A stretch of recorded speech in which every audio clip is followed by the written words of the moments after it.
Hey guys, I wanted to give you a visual of what your clients should see when you list your files for sale online and they make a purchase.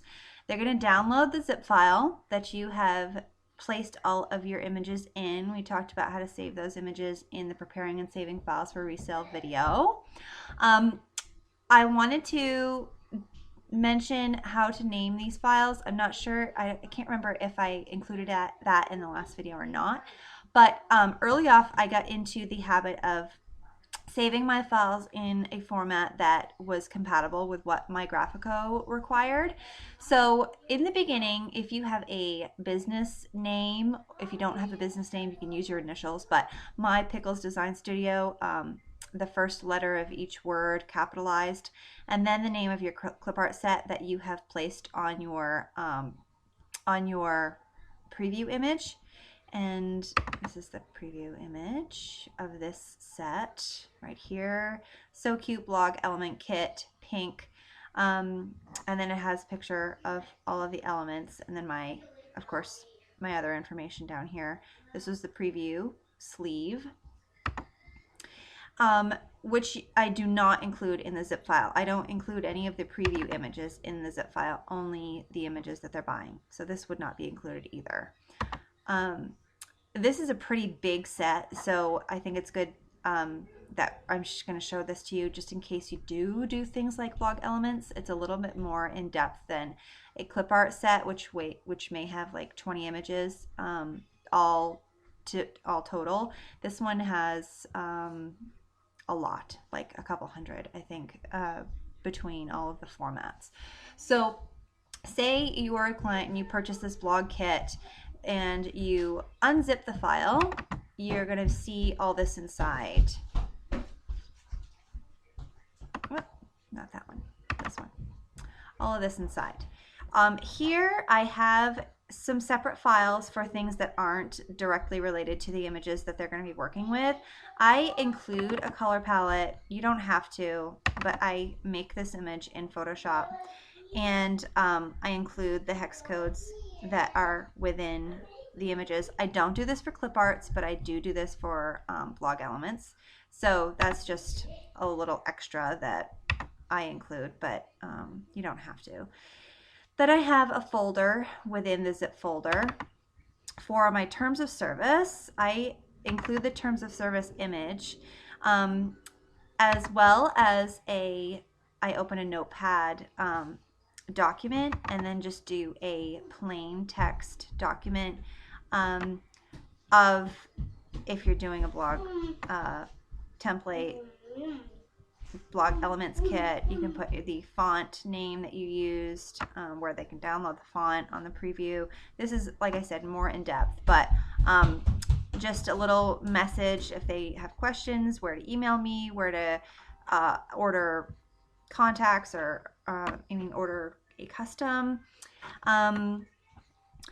My blog website, and if you want to put your entire terms of service in here, like your policies that you have on your website, that's a good idea. If you're doing it for My Graphico, they're going to instruct you to do something very simple, like for terms of service, visit mygraphico.com's policies page, because they want all of the customers to go by the same policies.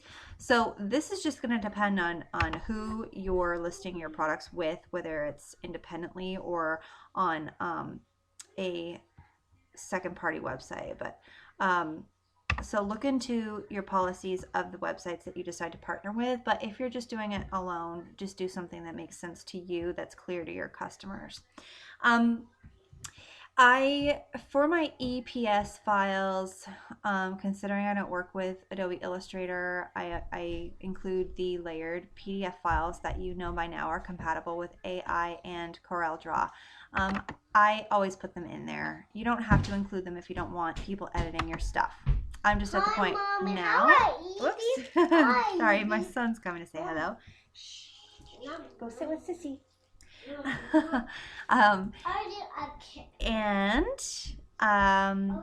Yes, so you could have a folder if you're using Adobe Illustrator, or you want to put in your PDF files or EPS files, however you want to convert those to editable files, you put them in a separate folder so they don't have to pick through all these things for them.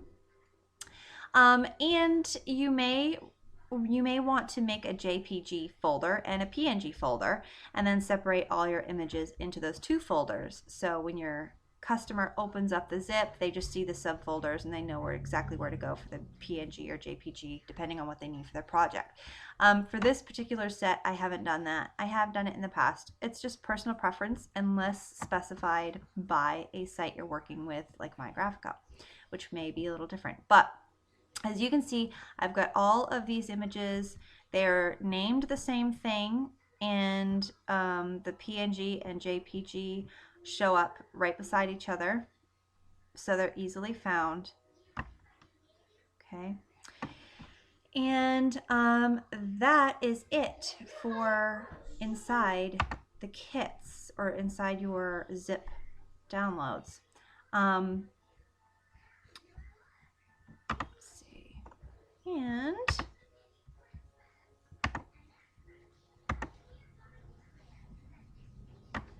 I think that's more than what you need to include. I've ordered things from other people just to see what they have included too, and it's all right around the same kind of thing. If you have questions, obviously, you can email me, and we can chat on Facebook on our group also. Okay, hopefully that gives you a little clearer idea of what to put in your zip and how it should look.